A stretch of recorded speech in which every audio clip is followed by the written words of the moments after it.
नमः श्री यतिराजाय विवेकानन्दसूरये सच्चिदे सुखस्वरूपाय স্বামিনে তাপহারিণী। বেদান্ত মুক্তির বাণী, এই স্বামীজির বাণী সংকলিত এই পুস্তকটি আমাদের পাঠ এবং আলোচনা শুরু হয়েছিল। স্বামীজি আমাদের বনের বেদান্তকে ঘরে আনতে বলেছিলেন। এখন বেদান্ত কি এবং কেন, স্বামীজি কেনই বা বেদান্তের ওপর এতটাই জোর দিলেন, যেখানে বনের বেদান্তকে ঘরে আনতে বললেন, সে বিষয়ে আমাদের নানান রকমের জিজ্ঞাসা, প্রশ্ন, দ্বন্দ্ব, ধোঁয়াশা বহুদিন ধরে চলেছে মনের মধ্যে, বহু যুগ ধরে বলবো চলেছে। স্বামীজি বলার পর থেকে এই কাজটা চলেছে, এই বেশ কিছু বছর, বেশ কয়েক দশক এই প্রশ্নটা আমাদের মনের মধ্যে ঘুরেছে যে কেন স্বামীজি বলছেন। তার মধ্যে থেকে কিছু মানুষ আমরা জানি কেন স্বামীজি বলছেন, আর কিছু মানুষ আমরা জানি না স্বামীজি কেন এটা বলছেন। তো সেইটা জানার চেষ্টা। বেদান্ত অর্থাৎ উপনিষদের, সামগ্রিক উপনিষদের একটা জিস্ট, যে জিস্টটা আমাদের জীবনটাকে কিভাবে যাপন করতে হয় তার শিক্ষা দেয়। উপনিষদ আমরা জানি যে বেদের অনেকগুলো ভাগ আছে, ঋক, সাম, যজু, অথর্ব। এছাড়াও অনেক উপনিষদ আছে, অনেকগুলো বেদ আছে, তার অনেকগুলো ভাগও আছে। এক একটির মধ্যে এক একটা দিক সম্পর্কে উল্লেখ রয়েছে। সে এক বিশাল, এক বিরাট রচনা বলে আমাদের মনে হয়। এবং আমরা খুব ছাপোষা মানুষ, আহ সেভাবে বেদান্ত পড়েই বা আমি কি করব, এই তো বেশ চলে যাচ্ছে জীবনটা, এইরকম মানসিকতা বোধহয় আমাদের তৈরি হয়ে গেছে। এবং এই যে বেদান্ত কেন চর্চা করব, এই তো বেশ চলে যাচ্ছে বেদান্ত না জেনেই, সেটাও আমাদের মনে আসে যে বেদান্ত না জেনে এই তো জীবনটা ভালোই কাটিয়ে দিলাম, জীবনের অনেকগুলো বছরই তো কেটে গেল। বা অনেক মানুষ আছে তারা তো বেদান্ত না জেনেও অনেক কাটিয়ে দিচ্ছে, বেশ তো ভালোই চলছে। কিন্তু বিষয়টা বেদান্ত না জেনে বেদান্ত চর্চা করেই জীবনটা আমরা কাটাচ্ছি। আমরা যেভাবে জীবনযাপন করছি তার মধ্যে বেদান্ত রয়েছে, আমরা জানি না যে এটা বেদান্ত, কিন্তু আমরা সেটা যাপন করছি। আমরা জানি যে ছোট্ট ছোট্ট বিষয়ে বেদান্ত আমরা উল্লেখ করব। একটা শিশু জন্মের পূর্বে তার মায়ের গর্ভে থাকে, সেখানে একটা নিশ্চিন্ত আশ্রয়।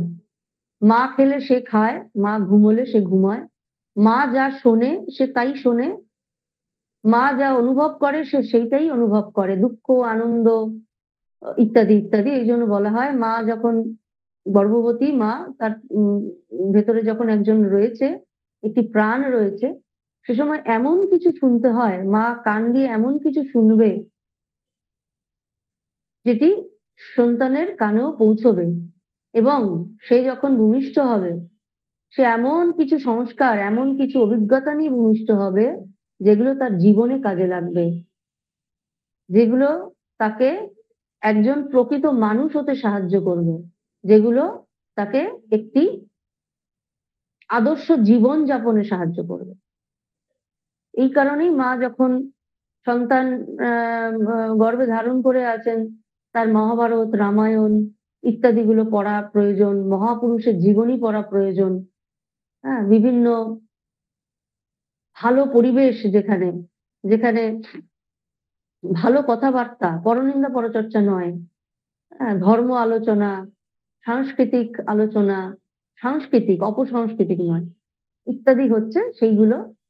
এই যে যখন মা এগুলো শুনছেন, আগেকার দিনের বলা হয় মায়েরা, তারা অত বেদান্ত টেদান্ত শুনতো না, অত কিছু না, তারা রামায়ণ মহাভারতটা জানতো, শুনতো।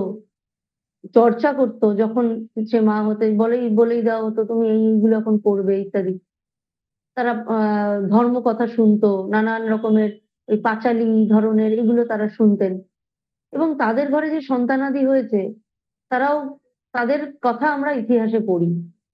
কারণ তারা এমনই সন্তানাদি হয়েছে যাদের কথা ইতিহাস মনে রেখেছে, জগৎ মনে রেখেছে। এই যে মা যখন তার সন্তানকে গর্ভে ধারণ করে রেখেছেন এবং সেইখানে দুটি প্রাণ কিন্তু সত্তা একটা, এটা একটা চরম অদ্বৈতের ভাবনা। শরীর দুটো, প্রাণ দুটো, দুটো আলাদা হৃৎপিণ্ড ধকধক করছে, কিন্তু সত্তা দুটো এক হয়ে আছে। এটাও বেদান্ত। শিশু যখন জন্মালো, জন্মানোর পর তাকে সে যে শিক্ষাগুলো বাবা মার কাছ থেকে পাচ্ছে, বাড়ির লোকের কাছ থেকে পাচ্ছে,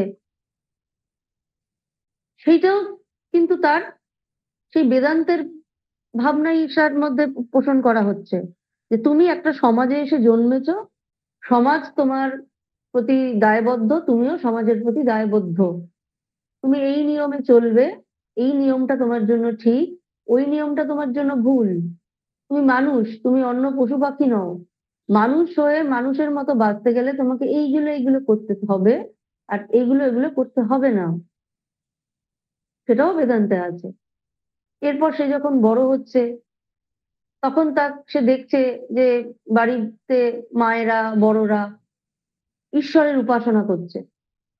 সে বুঝে না বুঝে যেভাবেই হোক, সরস্বতী পুজোয় অন্তত অঞ্জলি দেওয়াটা, মন্দিরে গিয়ে অন্তত মাথা ঝুঁকিয়ে প্রণাম করাটা, বড়দের পায়ে হাত দিয়ে প্রণাম করাটা শিখছে। এটাও বেদান্ত। যে সে বুঝলো না কেন বড়দের পায়ে আমি প্রণাম করছি হাত দিয়ে, কেন আমি মন্দিরে গিয়ে প্রণাম করছি। প্রণামের সঙ্গে ভক্তি সেটা ধীরে ধীরে এসে যায়, কিন্তু এটাও বেদান্ত যে আমি প্রণাম করছি কাকে, না যার ভেতরে আমার মতো, আমার ভেতরে যিনি আছেন তার ভেতরেও তিনি আছেন, এবং মন্দিরে যারা যিনি আছেন তিনি এই বড়দের ভেতরে বসে আছেন। তারপর সে ধীরে ধীরে যখন বড় হয় একটা সময় বোঝে, তাকে যখন তার ছোট ভাই বোনেরা প্রণাম করে তখন বোঝে আমাকে তো প্রণাম করছিস, ভগবানকেও প্রণাম করছিস, আমাকেও প্রণাম করছিস। এটা শুধু যে প্রণাম করছে না, যে প্রণাম নিচ্ছে, তাকেও এই বোধটা দেওয়া যে সর্বং খলিদং ব্রহ্ম, তোমার ভেতরে আমার সেই সত্তাই রয়েছেন। এটা যেন ছোটরা আমাদের বুঝিয়ে দিচ্ছে। সেটাও একটা অদ্বৈতের ভাব। এরপর যখন সে ধীরে ধীরে বড় হলো, যে শুধু তাদের পড়াশোনা শেষ হলো, সমাজের প্রতি সে কর্তব্য করতে শুরু করলো, তারপর তার নিজস্ব যদি পরিবার হয় পরিবার হলো, অথবা সে যদি সর্বত্যাগী হয় সর্বত্যাগী হলো, কিন্তু সবটাই জগৎ কল্যাণের জন্য, সমাজের কল্যাণের জন্য তাকে এগোতে হচ্ছে। সেটাও বেদান্ত। এরপর জীবনের একটু একটু করে পর্যায়ে এগিয়ে যাচ্ছে, নানান অভিজ্ঞতা নানান এই করতে করতে সে একটা যখন তার জীবনের একটা পরম বা চরম অবস্থার মধ্যে পৌঁছচ্ছে, তখন তার রিয়েলাইজেশন হচ্ছে যে কেউ একজন আছেন যিনি সর্বত্রই আছেন, যিনি জগৎ সংসারে পরিচালক, জগৎ সংসারকে যিনি সৃষ্টি করেছেন, পরিচালনা করছেন, প্রতি মুহূর্তে তার নির্দেশে এই ব্রহ্মাণ্ড পরিচালিত হচ্ছে। আবার তিনি সর্বত্রই আছেন। যেভাবেই হোক, ভ্রমে হোক অজান্তে হোক, এই উপলব্ধি ধীরে ধীরে এক জন্মে হোক কি বহু জন্ম লাগুক, ধীরে ধীরে একটা সময় এই উপলব্ধি তার মধ্যে কাজ করছে। তাই বেদান্ত আর গৃহ, ঘর কন্যা বা সমাজ কোনো পৃথক নয়। স্বামীজি বলছেন তুমি না জেনেই বেদান্ত চর্চা করছিলে, এবার জেনে করো। জেনে করা ভালো, কারণ তুমি নিজেকে আরো পারফেক্ট করে তুলতে পারবে। আমাদের গতদিন বোধহয় আহ পাঠ হচ্ছিল শক্তির মন্ত্র বোধহয়, নাকি? হ্যাঁ মা। 9 নম্বর পৃষ্ঠা পর্যন্ত বোধহয় আমাদের অভি হ্যাঁ পর্যন্ত হ্যাঁ হয়েছিল কি? হ্যাঁ হ্যাঁ, অভিপূজন। অভি ভয় শূন্য হও। হুম। আজকে আমাদের ওই অভি অর্থাৎ ভয় শূন্য হও এই পর্যন্ত আমাদের গতদিন হয়েছিল। এটি আমি এই প্যারা থেকে আবার একটু পাঠ করছি, কারণ এই অভিকে নিয়েই এর পরবর্তী প্যারাগ্রাফ গুলো রয়েছে। স্বামীজি বলছেন, এই বিষয়টি বিশেষভাবে স্মরণে রাখিতে হইবে, সমগ্র জীবনে আমি এই মহা শিক্ষা পাইয়াছি। উপনিষদ বলিতেছেন, হে মানব, তেজস্বী হও, দুর্বলতা ত্যাগ করো। মানুষ কাতর ভাবে জিজ্ঞাসা করে, আমার কি দুর্বলতা নাই? উপনিষদ বলেন, আছে বটে, কিন্তু অধিকতর দুর্বলতা দ্বারা এই দুর্বলতা দূর হইবে কি? ময়লা দিয়া ময়লা দূর হইবে? পাপের দ্বারা কি পাপ দূর করা যায়? উপনিষদ বলছেন, হে মানব, তেজস্বী হও, তেজস্বী হও, উঠিয়া দাঁড়াও, বীর্য অবলম্বন করো। জগতের সাহিত্যের মধ্যে কেবল উপনিষদই এক এবং একমাত্র অভির কথা, অভি শব্দটি বারবার ব্যবহার করিয়াছে। আর কোন শাস্ত্রে ঈশ্বর বা মানবের প্রতি অভি বা ভয়শূন্য এই বিশেষণ প্রযুক্ত হয় নাই। অভি, ভয় শূন্য হও। অর্থাৎ উপনিষদ এক এবং একমাত্র এই ভয় শূন্য হওয়ার কথা বলেছেন।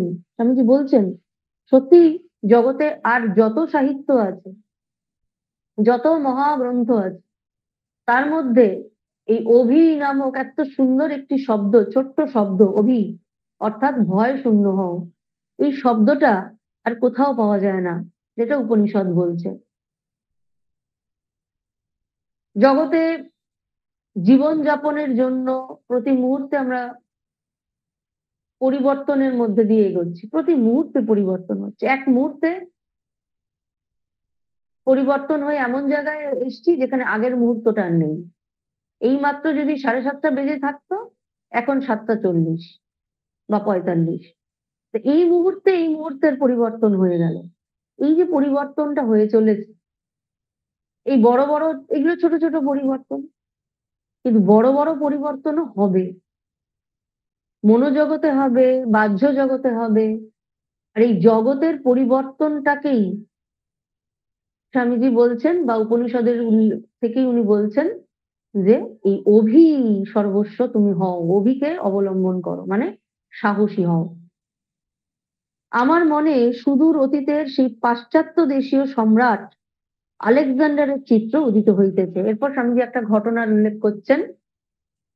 সেই ঘটনাটা কি? আলেকজান্ডার, আমরা জানি বিশ্বজয়ী আলেকজান্ডার, তিনি পৃথিবীর প্রায় সমস্ত দেশ জয় করে ফেলেছিলেন।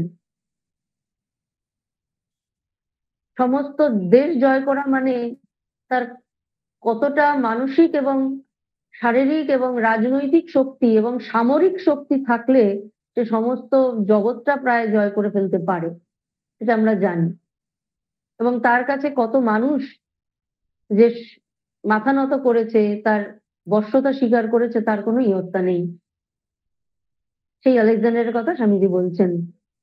বলছেন, আমার মনে সুদূর অতীতের সেই পাশ্চাত্য দেশীয় সম্রাট আলেকজান্ডারের চিত্র উদিত হইতেছে।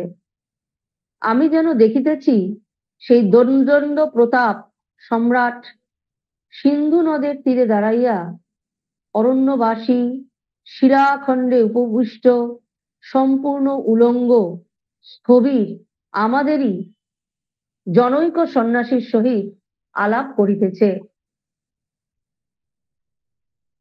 সম্রাট সন্ন্যাসীর অপূর্ব জ্ঞানে বিস্মিত হইয়া তাহাকে অর্থমানের প্রলোভন দেখাইয়া গ্রিক দেশে যাইবার জন্য আহ্বান করিতেছেন। অর্থাৎ দোর্দণ্ড প্রতাপ আলেকজান্ডার, যিনি প্রায় বিশ্বের সমস্ত দেশ জয় করার পরিকল্পনা নিয়েছিলেন এবং কিছু ক্ষেত্রে তিনি বেশিরভাগ ক্ষেত্রে উনি সফল হয়েছিলেন, তিনি ভারতবর্ষের একটা শিলাখণ্ডের ওপর সম্পূর্ণ উলঙ্গ এক সন্ন্যাসীকে দেখতে পান এবং তার সঙ্গে কয়েকটি কথোপকথনের মধ্যে দিয়ে তার যে বিপুল জ্ঞান, সেই জ্ঞানের সন্ধান পান। এবং তার জ্ঞানে মুগ্ধ হয়ে তিনি বোঝেন যে আমার কাছে তো জগতের বা হ্যাঁ জগতেরই বলা যেতে পারে, এই জগতের প্রায় সমস্ত সম্পদই রয়েছে। হিরে, মণি, মাণিক্য, মানুষ মানে জনবল, অর্থবল, ধনবল যাই আমরা বলি না কেন, মনোবল সবটাই রয়েছে। কিন্তু এই একজনকে আমি পেয়েছি যিনি প্রকৃতপক্ষে একটা অমূল্য রত্ন। তাকে আমার গ্রিস দেশে নিয়ে গিয়ে সুন্দর করে গ্রিস দেশকে সর্বদিক থেকে আমি প্রাচুর্যবান করে তুলব। এই সন্ন্যাসীকে বলছে যে তাকে অর্থ লোভ দেখিয়েছে যে তুমি অর্থ নাও এবং আমার সঙ্গে চলো। সন্ন্যাসী অর্থ মানাদি প্রলোভনের কথা শুনিয়া একটু হাসিয়া গ্রীসে যাইতে অস্বীকার করিলেন। তখন সম্রাট নিজ রাজ প্রতাপ প্রকাশ করিয়া বলিলেন, যদি আপনি না আসেন আমি আপনাকে মারিয়া ফেলিব। অর্থাৎ প্রথমে তাকে অর্থের লোভ তিনি দেখালেন, তারপর প্রাণহানির ভয় দেখালেন। যখন সেই অর্থ লোভে যখন কোনো কাজ হচ্ছে না, তখন ভয় প্রদান করছেন, বলছেন যদি তুমি না যাও আমি তোমাকে মেরে ফেলব। তখন সন্ন্যাসী উচ্চ হাস্য করিয়া বলিলেন, তুমি এখন যেরূপ কথা বলিলে জীবনে এইরূপ মিথ্যা কথা আর কখনো বলো নাই। আমাকে কে বধ করিতে পারে? ঐহিক জগতের সম্রাট তুমি, আমায় মারিবে? তা কখনোই হইতে পারে না। আমি চৈতন্য স্বরূপ, অজ, অব্যয়। আমি কখনো জন্মাই নাই, কখনো মরিবও না। আমি অনন্ত, সর্বব্যাপী ও সর্বজ্ঞ। তুমি শিশু, তুমি আমায় মারিবে? বলছেন সেই সন্ন্যাসী যেমন গর্জন আলেকজান্ডার করলেন, তার থেকে বোধহয় আরো বেশি গর্জন সহকারে সেই সন্ন্যাসী বলে উঠল, তুমি আমায় মারবে? এই ক্ষেত্রে ভেবে দেখতে হবে যে আলেকজান্ডার, যিনি সমগ্র বিশ্ব প্রায় জয় করেছেন, তিনি যে গর্জন সহকারে কথাগুলো বললেন, তার থেকে আরো শতগুণে বেশি নির্ভীকতা ও গর্জন সহকারে একেবারে গর্জে উঠলেন সন্ন্যাসী। কি বলছেন? যে তুমি আমায় মারবে? এই যে আমরা যখন এটা ভাবতে হবে যে আমরা যখন কোনো কিছুতে একটি ছোট বাচ্চাকে হয়তো ভয় দেখানো হচ্ছে, এটা দিয়ে ভয় দেখানো যাচ্ছে, ওটা দিয়ে ভয় দেখানো হচ্ছে, মা এসে মারবে, বাবা এসে বকবে, এই আন্টি এসে দুষ্টুমি করো না, এই করবে, অথবা তাকে কিছু একটা ঘরে একটা কিছু একটা লোমশ কিছু দেখিয়ে যে দেখো এটা সাংঘাতিক জুজু, এটা তোমাকে প্রচন্ড ভয় দেখে এটা কিন্তু এসে তোমাকে কামড়ে দেবে, ভূত এসে যাবে, নানা ভাবে তাকে ভয় দেখিয়ে অনেক সময় বলা হয় তুমি শান্ত হয়ে যাও, দুষ্টুমি করো না, দুষ্টুমি করো না।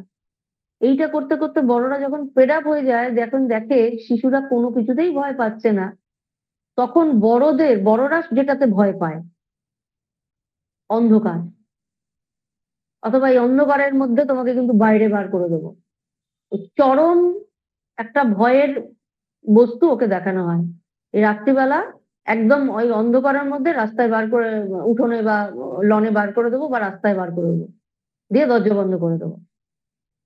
এই চরম ভয়টা তাকে তখন দেখায়। অর্থাৎ এই চরম ভয়টা দেখায় মানে কেন দেখাচ্ছে? তার মানে বুঝতে হবে বড়রাও আমরা সেটা দেখে ভয় পাচ্ছি। রাত্রিবেলা অন্ধকার করে কাউকে যদি রাস্তায় বার করে দেওয়া হয়, সেই যদি এই ভয়টা দেখিয়ে থাকে, তাহলে সেটা সেও ভয় পায়। রাত্রিবেলা একদম অন্ধকার, ঘুটঘুটে অন্ধকার, মাঠে নিয়ে দাঁড় করিয়ে দেবো, চরম, এটা আমার কাছে খুব ভয়ের ব্যাপার, তাই আমি তোকে এই ভয়টা দেখাচ্ছি। ঠিক সেই রকমই এখানে আলেকজান্ডার বহু শত্রুকে পরাজিত করেছে, বহু রাজ্য জয় করেছে, বহু মানুষকে মৃত্যুদণ্ড দিয়েছে, বহু মানুষেরকে জয় করে সঙ্গে করে দাস বানিয়ে নিয়ে যাচ্ছে। বহু ভূখণ্ড তার রাজ্যের মধ্যে চলে এসেছে, বহু মানুষকে তিনি দাস বানিয়ে পায়ের তলায় রেখে দিয়েছে, বহু বহু বড় বড় রাজাদের ধন সম্পদ এখন তার কাছে, তার করায়ত্ত। কিন্তু তবু সে নির্ভীক হতে পারেনি মৃত্যুর ক্ষেত্রে। তাই সে চরম ভয়টা দেখিয়ে বললো তোমাকে মেরে ফেলবো। কিন্তু যে কপর্দক শূন্য সন্ন্যাসী, সে বলল তুমি এখন যেরূপ কথা বলিতেছ এইরূপ মিথ্যা কথা আর কখনো বলো নাই। কেন বলো নাই? বলছেন আমাকে তুমি বধ করতে পারো না, অর্থাৎ মৃত্যু ভয় তোমার আছে, তুমি মৃত্যুকে কিন্তু জয় করতে পারোনি, তুমি জাগতিক বস্তু জয় করেছো, আমি মৃত্যুকে জয় করেছি। আমাকে বধ করিতে পারে? আমাকে কে বধ করিতে পারে? ঐহিক জগতের সম্রাট তুমি। আমার এই যে বলছেন ঐহিক জগতে তুমি সবকিছু জয় করেছো, ঐহিক জগৎ, এই জাগতিক জগতের সবকিছু তোমার করা আছে। মানুষ, ভূখণ্ড, ধন, রত্ন, সব তোমার করা আছে। ঐহিক জগতে তুমি সবকিছু জয় করেছো, কিন্তু ঐহিক জগতের যেটা পাঠ, সেটা তুমি জয় করতে পারোনি। যদি পারতে তাহলে তুমি অমর হয়ে যেত, যেটা আমি পেরেছি। ঐহিক জগতের সম্রাট তুমি, আমায় মারিবে? তা কখনোই হইতে পারে না। আমি চৈতন্য স্বরূপ, অজ, অব্যয়। আমার না পরিবর্তন আছে, আমার না জন্ম আছে, আমার না মৃত্যু আছে। আমি সকলের পারে। তাই ইহ জগতের তুমি আমাকে দণ্ড দেবে, মৃত্যু দেবে, এই বলে তুমি আমাকে ভয় দেখাতে পারো না। আমি কখনো জন্মাই নাই, কখনো মরিবই না। তুমি কখনো জন্মই নি, তুমি আমাকে মৃত্যুর ভয় দেখাচ্ছ। আমি অনন্ত, আমি সর্বব্যাপী, আমি সর্বজ্ঞ, আমি সর্বত্র বিরাজ করে আছি। তুমি আমাকে এইখানে নিঃশেষ করবে, তুমি আমাকে ওইখানে নিঃশেষ করবে, তুমি আমাকে সেইখানে নিঃশেষ করতে পারো, কিন্তু সর্বত্র আমি রয়েছি। তুমি আর কোথায় কোথায় আমাকে নিঃশেষ করবে? কারণ আমি সর্বত্র। ওই যে সর্বং খলিদং ব্রহ্ম, বেদান্তের কথা বলছেন। তুমি শিশু, তুমি আমায় মারিবে? মানে তোমার এখনো কোনো জ্ঞানই নেই, তুমি কতটুকু তোমার দৌড়, কতটুকু তোমার ক্যাপাসিটি। তোমার ক্যাপাসিটিটা তোমার এই দেহের মধ্যে সীমিত। অদ্ভুত ব্যাপার, এই আলেকজান্ডারের মৃত্যু হয়েছিল সামান্য জন্ডিসে, বোধহয় উনি মারা গিয়েছিলেন। সামান্য একটা জীবাণু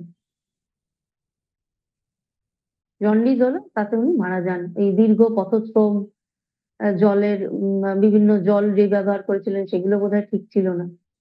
সেই বিশাল আলেকজান্ডার ছোট্ট একটা জন্ডিসের জীবাণুটা তাকে মেরে ফেলে দিল, তার শরীরটাকে মেরে ফেলে দিল। কিন্তু সেই বোধটা তার নেই। সে বললো আমি তোমাকে মেরে ফেলবো, হয় জন্ডিসে না হলে ম্যালেরিয়াতে। এই দুটোর মধ্যে আমার বোধহয় কিছুটা ভুল হচ্ছে, জন্ডিস না ম্যালেরিয়া আমার ঠিক মনে নেই, তবে এই দুটোর মধ্যে একটাই আলেকজান্ডারের মৃত্যু হয়েছিল। তাই বলছেন যে তুমি আমাকে মারবে, আমার শরীরটাকে মারবে, আমাকে তোমার মারার মতো ক্ষমতা নেই। তুমি শিশু, তোমার বোধই নেই, তুমি কি বলছো? উপনিষদ সমূহ শক্তির বৃহৎ আকার। উপনিষদ যে শক্তি সঞ্চার করিতে সমর্থ, সেই শক্তি সমগ্র জগৎকে তেজস্বী করতে পারে। উহার দ্বারা সমগ্র জগৎকে পুনরুজ্জীবিত, শক্তিমান, বীর্যশালী করিতে পারা যায়। উহা সকল জাতির, সকল মতের, সকল সম্প্রদায়ের দুর্বল, দুঃখী, পদদলিতকে উচ্চ রবে আহ্বান করিয়া নিজের পায়ের উপর দাঁড়াইয়া মুক্ত হইতে বলে। দৈহিক, মানসিক, আধ্যাত্মিক মুক্তি বা স্বাধীনতা, ইহাই উপনিষদের মূল মন্ত্র। অর্থাৎ উপনিষদ, উপনিষদ সমূহ শক্তির বৃহৎ আকার বলছেন। অর্থাৎ উপনিষদ হচ্ছে এমন শক্তি যা দুর্বল, নিপীড়িত মানুষগুলোকে সোজা মেরুদণ্ডের ওপর দাঁড় করিয়ে দেয়। কারণ, কারণ কি, কেন কেন দাঁড় করিয়ে দেয় সেটা বুঝতে হবে আমাদের।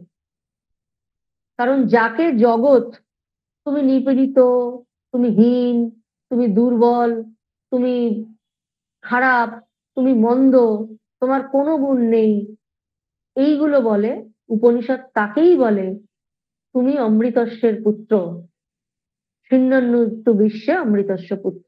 তুমি অমৃতের পুত্র। অমৃত অর্থাৎ সেই অবিনশ্বরের পুত্র। তুমি তুমি দিনহীন, দুর্বল, নিঃস্ব, মূর্খ কখনো হতে পারো? কখনো হতে পারো না। কারণ তুমি সেই অবিনশ্বর জগতের সম্রাট, যিনি জগতের স্রষ্টা, যিনি জগৎ পালক, যিনি রাজা ধীরাজেরও বললেও কম বলা হয়, যিনি জগতের সর্ব মানে সর্ব জগতের যিনি পিতা, তার সন্তান তুমি। সমগ্র জগতে যা ঐশ্বর্য আছে সেটা তার কাছে একটা ধূলিকণা মাত্র। তার সন্তান তুমি। তুমি কখনো দিনহীন দুর্বল হতে পারো? পারো না। এই বাণী উপনিষদ বা বেদান্ত থেকে যদি আমরা শুনি, এই বাণী মানুষকে তার মেরুদণ্ডের ওপর সোজা হয়ে দাঁড়াতে শিখিয়ে দেয়। অন্য কোথাও এই বাণী নেই। সবখানেই বলা হয় যে তুমি পাপী, তোমাকে পাপ থেকে উদ্ধার করার জন্য ভগবান নিজে এসছেন, অথবা ভগবান তার দূতকে পাঠিয়েছেন তোমাকে হাত ধরে এই পাপ থেকে উদ্ধার করার জন্য। কিন্তু বেদান্ত বলছে না, যিনি পিতা তিনিই পুত্র, অর্থাৎ তুমি সেই। শুধুমাত্র জাগতিক আবরণে তুমি নিজেকে ভুলে আছো মাত্র। যে রাজপুত্র বা রাজকন্যা ধুলোবালি মেখে মাঠে ঘুমিয়ে পড়েছে, তাতে কি সে নিম্নবৃত্তি হয়ে যায়? যেই তার ঘুম ভাঙবে সে ভাবে কি, আমি এখানে ধুলোবালি মেখে পড়ে আছি ঠিকই, কিন্তু বেসিক্যালি আমি তো আসলে আমি রাজার ছেলে বা রাজার মেয়ে। স্বামীজি বলছেন সেটাই। বেদান্ত এইটা তোমাকে চিনিয়ে দেয় যে তুমি যতই ধুলোবালি মেখে নিজেকে ভুলে আছো, সেটি থেকে তুমি জাগরিত হও। সেখানেই স্বামীজি বলছেন না, উত্তিষ্ঠত জাগ্রত প্রাপ্য বরান্বিবে।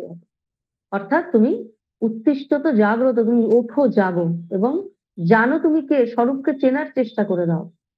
বেদান্ত সেটাই তোমাকে বলছেন। এই পর্যন্ত আমাদের ওই শক্তির মন্ত্র পর্যন্ত আজকে আমাদের শেষ হলো। এরপর শুরু হবে প্রাচ্যের বীরবাণী। এই পর্যন্ত যদি তোমাদের কারোর কিছু প্রশ্ন থাকে তাহলে সেটা করে নাও, তারপর আমরা পরেরটা এগোবো।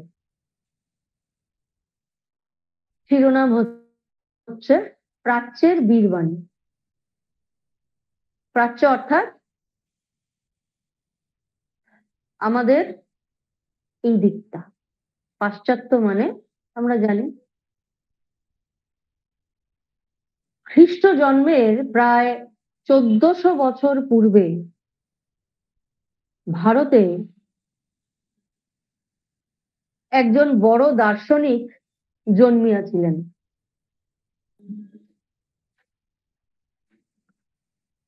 তাহার নাম পতঞ্জলি। মনস্তত্ত্ব বিষয়ক সমস্ত তথ্য, প্রমাণ ও গবেষণা তিনি সংগ্রহ করেছিলেন। অতীতের ভাণ্ডারে সঞ্চিত সমস্ত অভিজ্ঞতার সুযোগটুকুও লইয়াছিলেন। মনে থাকে যেন জগৎ অতি প্রাচীন, মাত্র 2 বা 3000 বছর পূর্বে ইহার জন্ম হয় নাই। এখানে পাশ্চাত্য দেশে শেখানো হয় যে নিউ টেস্টামেন্ট এর সঙ্গে 1800 বছর আগে সমাজের জন্ম হইয়াছিল। তাহার পূর্বে সমাজ বলিয়া কিছু ছিল না।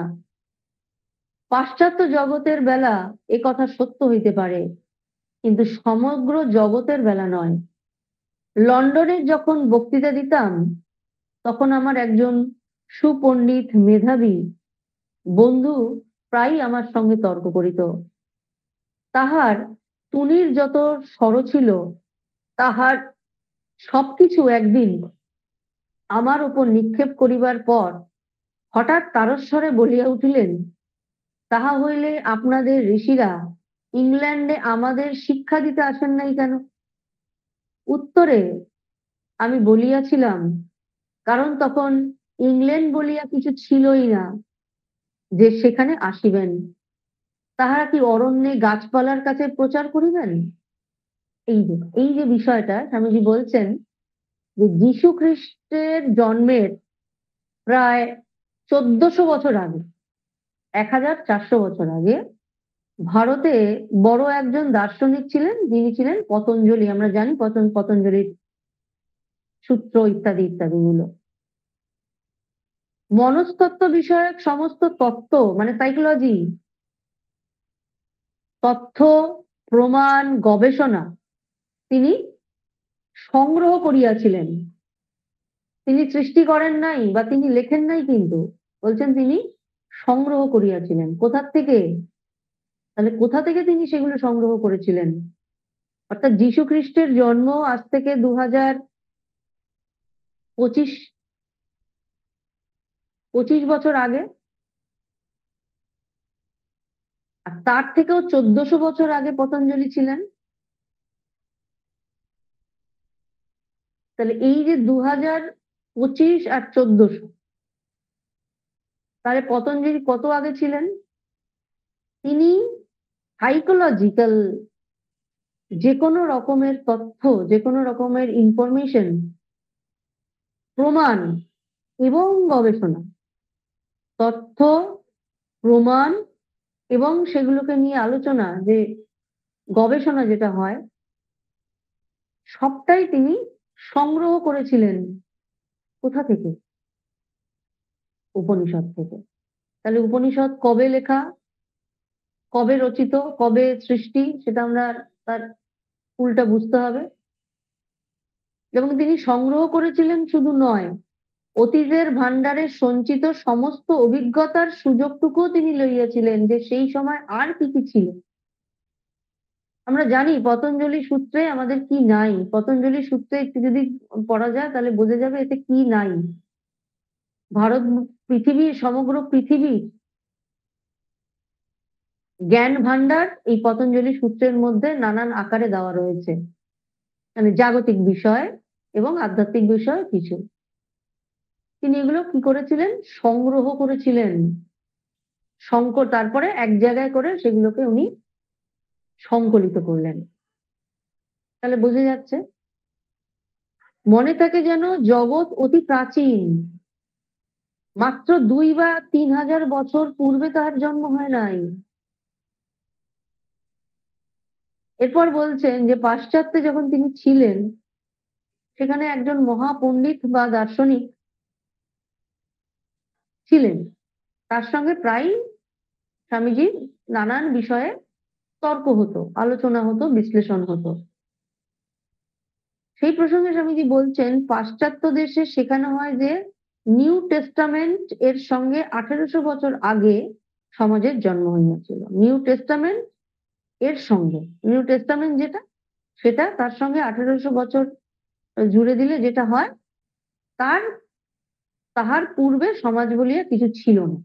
জাস্ট সেই সময় থেকে সমাজ, মানে আমরা সিভিলাইজড হয়েছি, সিভিলাইজড হওয়ার পর আমরা সমাজের রীতি নীতি, আইন কানুন, রেজলিউশন, কনস্টিটিউশন, এগুলো সব আমাদের তৈরি হয়েছে, আমরা মেনে টেনে চলছি, এটা বোঝানো হয়েছে পাশ্চাত্যে। এই বিষয়টা নিয়ে মানে স্বামীজির সঙ্গে তার খুব তর্ক হতো। স্বামীজি তর্ক করতে করতে সে যখন কোনো খেই পেত না, স্বামীজিকে কোনোভাবে সে হারাতে পারছে না, তখন বলছেন যে তোমাদের দেশের পণ্ডিতরা যদি এতই প্রাচীন হয় আর এতই পণ্ডিত হয়, তাহলে তারা আমাদের দেশে এসে, লন্ডনে এসে বা ইংল্যান্ডে এসে আমাদের মানুষগুলোকে কিছু শিক্ষিত থেকে যায়নি কেন? শিক্ষা দিতে আসেনি কেন? স্বামীজি বলছেন, কারণ তখন ইংল্যান্ড বলিয়া কিছু ছিলই না। অর্থাৎ তারা একটা জঙ্গল ছিল। সেখানে সিভিলাইজেশনের কোনো নামগন্ধ ছিল না। সেখানে ছিল জঙ্গল, গাছপালা, পশু-পাখি এবং কিছু আদিম মানুষ। এইজন্যই বলা হয় না যে আমাদের দেশে যখন বেদ উচ্চারণ করছে, বেদের ধ্বনি ভারতবর্ষের প্রতিটি অরণ্য থেকে, প্রতিটি গুহা থেকে ধ্বনিত হয়ে সর্বত্র ছড়িয়ে পড়ছে। সে সময় আমেরিকা বলো, ইংল্যান্ড বলো, সেখানের মানুষরা কাঁচা মাংস খাচ্ছে। মানে এই পরিস্থিতি, এতটাই ডিফারেন্স ছিল। সিভিলাইজড কে আগে হয়েছে সেটার এই প্রমাণ। স্বামীজি বলছেন যে সেই সময় তারা এসে শেখাবে কাকে? গাছপালা, পশু পাখিকে? সেখানে সেই সময় আদিম মানুষ ছিল যারা পশু বলা যেতে পারে, কাঁচা মাংস খেত। তাদের এসে শেখাবে? তাদের এসে তো শেখানো সম্ভব নয়। তাই বলছেন কাদের শেখাবেন? ইংল্যান্ডে সে সময় মানুষ বলে কিছুই ছিল না, ইংল্যান্ড দেশটাই ছিল না। মানে ইংল্যান্ড নামকরণই হয়নি, একটা ভূখণ্ড ছিল মাত্র, জঙ্গলের পূর্ণ। ইঙ্গারসোল আমাকে বলিয়াছিলেন, 50 বছর আগে এদেশের প্রচার করিতে আসিলে আপনাকে এখানে ফাঁসি দেওয়া হইত, আপনাকে জীবন্ত দগ্ধ করা হইত, অথবা ঢিল ছড়িয়া গ্রাম হতে তাড়াইয়া দেওয়া হইত। মানে স্বামীজির এই বক্তব্য শুনে যে তোমরা অনেক পরে সিভিলাইজ রয়েছো, আমরা অনেক আগে সিভিলাইজ একটা সভ্য জাতি, এই কথাগুলো স্বামীজি ওখানে গিয়ে বলছেন। এবং আমরা শুধু সভ্য জাতি নই, আমরা মেধার দিক থেকে একেবারে সর্বশ্রেষ্ঠ, সিভিলাইজেশনের দিক থেকে সর্বপ্রথম, এবং স্পিরিচুয়ালিটি তো দিক থেকে সে কথাই নেই। এই কথাগুলো তুমি এখানে এসে দাঁড়িয়ে বলছো। আমরা এখন যেই অবস্থায় আছি, তুমি যদি 50 বছর আগে আসতে, এখন আমরা কিছু মেনে টেনে নিচ্ছি টিচ্ছি, শুনছি মানুষজনের কথা। কিন্তু তুমি যদি তার আগে আসতে, তোমাকে কিন্তু অবশ্যই ফাঁসি দেওয়া হতো, অথবা জেলে পুরে দেওয়া হতো, অথবা ঢিল মেরে বার করে দেওয়া হতো। এরপর স্বামীজি বলছেন, ঈশ্বর কাহাকে বলে, মানুষ কাহাকে বলে, পূর্বে তাহা তোমাদের বলিয়াছি। মানুষ যেন একটি অসীম বৃত্ত, যাহার পরিধির কোনো সীমা নাই, কিন্তু যাহার কেন্দ্র একটি বিশেষ স্থানে নিবদ্ধ। আর ঈশ্বর যেন একটি অসীম বৃত্ত, যাহার পরিধির কোনো সীমা নাই, কিন্তু যাহার কেন্দ্র সর্বত্র বিদ্যমান। ঈশ্বরের সকলের হাত দিয়াই কাজ করেন, চোখ দিয়াই দেখেন, সব পা দিয়াই হাঁটেন, সকল শরীর অবলম্বনে শ্বাস গ্রহণ করেন, সকল জীবন অবলম্বনেই জীবন ধারণ করেন, প্রত্যেক মুখ দিয়া কথা বলেন এবং প্রত্যেক মস্তিষ্কের ভিতর দিয়াই চিন্তা করেন। মানুষ যদি তাহার আত্মচেতনার কেন্দ্র অনন্ত গুণে বাড়াইয়া দেয়, তাহা হইলে সে ঈশ্বরের মতো হইতে পারে, সমগ্র বিশ্বের ওপর আধিপত্য অর্জন করতে পারে।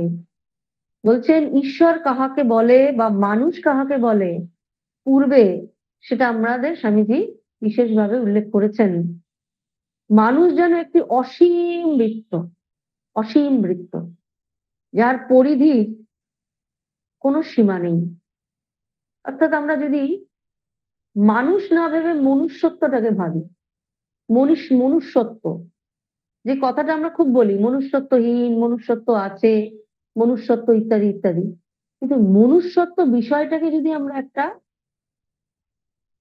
বস্তু ভাবি, একটা সার্কেলের মধ্যে মনুষ্যত্ব, যে সার্কেলটার বিশাল, কোনো সীমাবদ্ধতা নেই। মনুষ্যত্বের কোনো সীমাবদ্ধতা নেই যে এই পর্যন্ত হলে তুমি এটা মনুষ্যত্ব বলবে, এর পরে হলেই তুমি সেটাকে ছাড়িয়ে চলে গিয়ে দেবত্ব। দেবত্বটা অনেক দূরের কথা। মনুষ্যত্ব, দেবত্ব আর কিছুই নয়, বেটার মনুষ্যত্বটাই দেবত্ব। কিন্তু যে মনুষ্যত্ব বলছে, যদি মানুষ একটা পরিধি হয়, একটা পরিধি, মানুষ যেন একটি অসীম বৃত্ত, গোল, যার পরিধি কোনো সীমা নাই, কিন্তু যার কেন্দ্র একটি বিশেষ স্থানে নিবদ্ধ রয়েছে, অর্থাৎ তার আত্মাতে। আত্মা একটা, তাকে ঘিরে মানুষ। এইভাবে জিনিসটা ভাবতে হবে। আত্মা একটা, তাকে ঘিরে মানুষ। আত্মা বা পরমাত্মা যাই বলি বা ব্রহ্ম যাই বলি, তাকে ঘিরে মানুষ অজস্র, অনন্ত, অসীম। কিন্তু তাদের প্রত্যেকের একটা নির্দিষ্ট কেন্দ্রে তারা আবদ্ধ, সেটি হলো আত্মা। আবার বলছেন, কিন্তু যাহার কেন্দ্রে একটি বিশেষ স্থানে নিবদ্ধ, আবার বলছেন, আর ঈশ্বর যেন একটি অসীম বৃত্ত, যাহার পরিধির কোনো সীমা নাই, একই রকম মানুষের মতো, কিন্তু একটা ডিফারেন্স, যাহার কেন্দ্র সর্বত্র বিদ্যমান। অর্থাৎ মানুষ অসীম অনন্ত একটা বৃত্ত, যার কোনো সীমা নেই, কিন্তু তার একটা কেন্দ্র আছে, যেটি হলো আত্মা। আর ঈশ্বর, ঈশ্বর যেন অসীম অনন্ত একটা বৃত্ত, কিন্তু তার কেন্দ্রটা, তার কোনো কেন্দ্র নির্দিষ্ট নেই, সেটি সর্বত্র বিস্তৃত। অর্থাৎ সেটা শুধু মনুষ্যত্বের মধ্যে নেই, জড়ত্বতেও আছে, পশুত্বতেও আছে, বৃক্ষত্বতেও আছে, জলত্বতেও আছে, আকাশ তত্ত্বতেও রয়েছে। এইটা বলছেন স্বামী, এইটা। মানুষ যতই চেষ্টা করুক, সে বৃক্ষের মতো হতে পারবে না, সালোক সংশ্লেষ করতে পারবে না। বৃক্ষ যতই চেষ্টা করুক, সে পশুর মতো হতে পারবে না, মাংসাশী পশুর মতো হতে পারবে না। মাংসাশী পশু যতই চেষ্টা করুক, সে আবার মনুষ্যত্বে পৌঁছতে পারবে না। অর্থাৎ এই যে সমস্ত পশুত্ব, মনুষ্যত্ব, দেবত্ব, সবটার একটা কেন্দ্রবিন্দু আছে, যেটা, সেটা এক এবং একমাত্র ঈশ্বর বা ব্রহ্ম আত্মা। সেই কেন্দ্রবিন্দুটা কে কেন্দ্র করেই এই মনুষ্যত্ব ঘুরছে, পশুত্ব ঘুরছে, আলাদা আলাদা ভাবে চেহারা নিয়ে ঘুরছে। কিন্তু সেই যে আত্মাটা, সে কিন্তু কাউকে কেন্দ্র করে নেই, সে সর্বত্র আছে। সে পশুত্বতেও আছে, সে মনুষ্যত্বতেও আছে, সে জড়ত্বতেও আছে, জলের জলত্বতে আছে, আকাশের আকাশ তত্ত্বতে আছে, বায়ুর বায়ু তত্ত্বতে আছে, সর্বত্র রয়েছে। এরপর বলছেন, ঈশ্বর সকলের হাত দিয়া কাজ করেন, সব চোখ দিয়া তিনি দেখেন। অর্থাৎ তিনি কি পশুর চোখ দিয়েও দেখেন? নিশ্চয়ই। তিনি কি কীটপতঙ্গের চোখ দিয়েও দেখেন? নিশ্চয়ই। সব পা দিয়ে তিনি হাঁটেন, একটা পিঁপড়ের পা দিয়েও তিনি হাঁটেন, একটা হাতির পা দিয়েও হাঁটেন, একটা মানুষের পা দিয়েও তিনিই হাঁটেন। সকল শরীর অবলম্বনে শ্বাস গ্রহণ করেন, সকল জীবন অবলম্বনে তিনি জীবন ধারণ করেন। প্রত্যেক মুখ দিয়া কথা বলেন এবং প্রত্যেক মস্তিষ্কের ভিতর দিয়া চিন্তা করেন। বাঘ চিন্তা করে যে আমি কি করে একটি ভালো শিকার করব, হরিণ ধরবো, সেটা তার জীবনের লক্ষ্য, সেই চিন্তাটাও তিনি করেন। আবার মানুষ চিন্তা করছে আমি কি করে ঈশ্বর লাভ করব, আমি কি করে রিয়েলাইজেশন আমার হবে, আমি কি করে দেবত্ব লাভ করব, আমার কি করে ঈশ্বর উপলব্ধি হবে, সেইটাও ঈশ্বরই করেন। তাই বলছেন তিনি সর্বত্র। মানুষ যদি তাহার আত্মচেতনার কেন্দ্র অনন্ত গুণে বাড়াইয়া দেয়, অর্থাৎ তার আত্মচেতনা মানে আমি এই এই নামের অমুক, আমি সেই নামের তমুক, এটা বাদ দিয়ে দিচ্ছি, সেটা নেই। আমার দেহটা লম্বা, আমার দেহটা বেঁটে, আমার দেহটা ফর্সা, আমার দেহটা কালো, সেইটাও নেই, সব বাদ দেওয়ার পর যদি এই আমি সর্বত্র, আমার কোনো সীমা নাই, এই করে যদি মানুষ তার অন্তরটাকে বিকশিত করিয়ে দিতে পারে, তাহলে সে ঈশ্বরের মতো হইবে। অর্থাৎ তিনি ব্রহ্মজ্ঞানী হইবেন।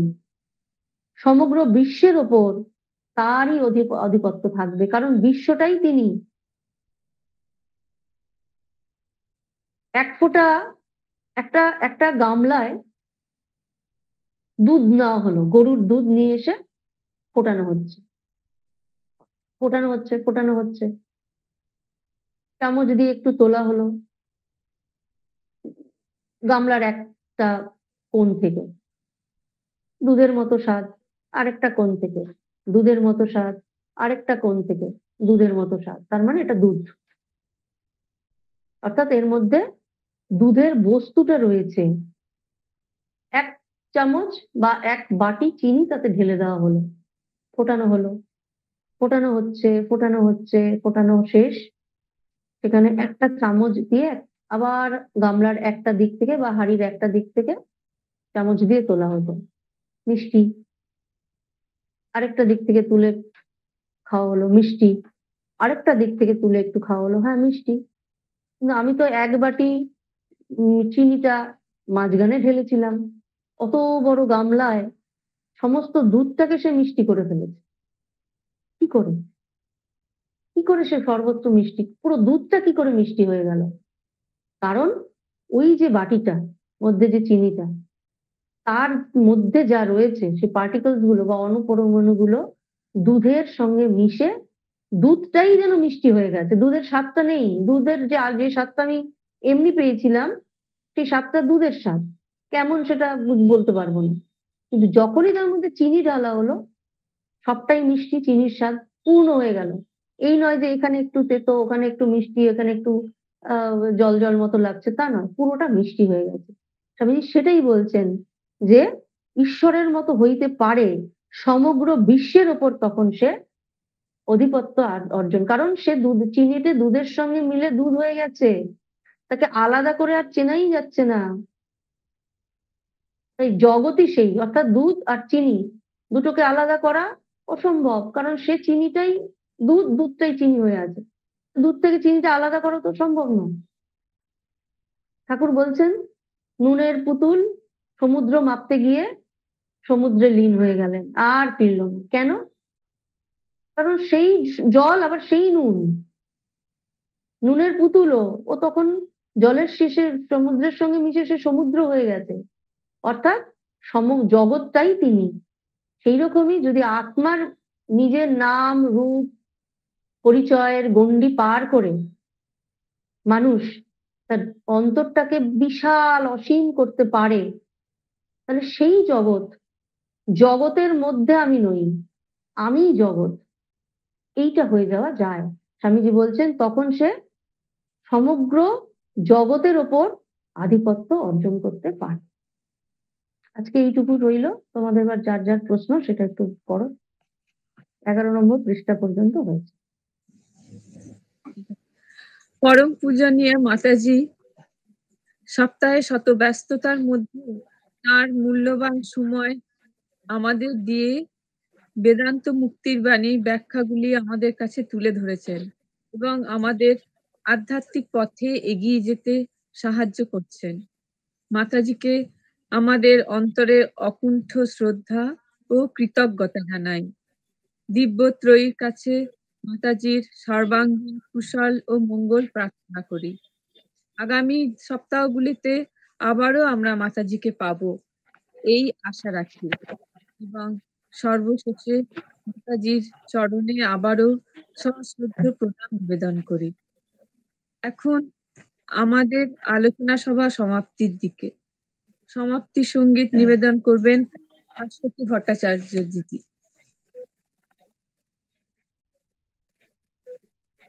শ্রী শ্রী ঠাকুর, শ্রী শ্রী মা ও স্বামীদের চরণে আভূমিলুণ্ঠিত প্রণাম জানাই। নিবেদিতা প্রাণা মাতাজিকেও আমার সশ্রদ্ধ প্রণাম জানাই। ভক্তদের জানাই আমার প্রণাম ও ভালোবাসা।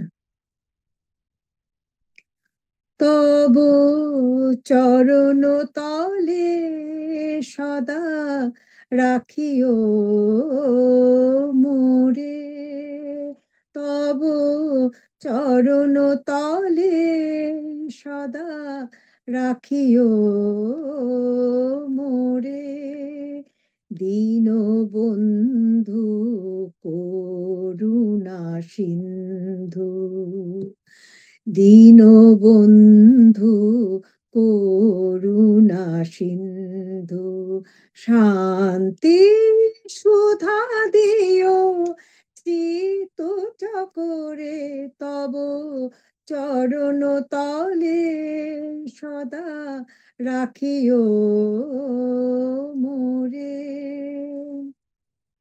কাঁদিছে চিত নাথ নাথ বলে, কাঁদিছে চিত নাথ নাথ বলে, সংসার কান্তারে সুপথ ভুলি।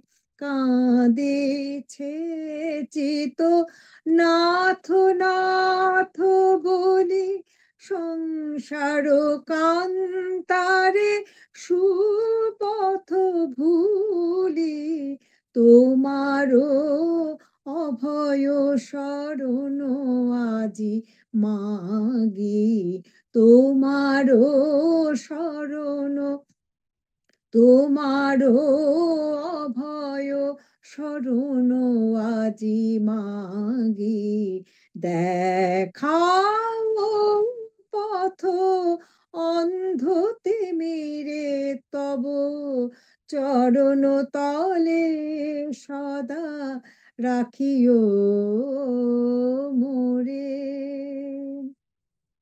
মন্দ ভালো মম সব তুমি নিও, মন্দ ভালো মম সব তুমি নিও।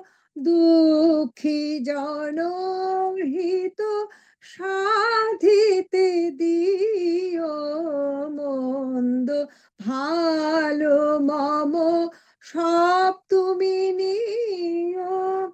দুঃখী জনহিত সাধিতে দিও। হে নারায়ণ দীন রূপে আসিও, হে নারায়ণ দীন রূপে আসিও।